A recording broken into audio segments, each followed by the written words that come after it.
हनुमान् श्रीपदो वायुपुत्रो रुद्रो नघोजरः अमृत्यवीरवीरश्च ग्रामवासो जनाश्रयः धनदो निर्गुणः शूरो वीरो निधिपतिर्मुनिः पिङ्गाक्षो वरदो वाग्मी सीताशोकविनाशकः शिवः शर्वत्परो व्यक्तो व्यक्ताव्यक्तो धराधरः पिङ्गकेशः पिङ्गरोमा श्रुतिगम्यः सनातनः अनादिर्भगवान् देवो विश्वहेतुर्जनाश्रयः आरोग्यकर्ता विश्वेशो विश्वनाथो हरीश्वरः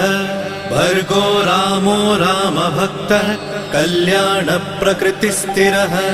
विश्वम्भरो विश्वमूर्तिर्विश्वाकारश्च विश्वपः विश्वात्मा विश्वसेव्यो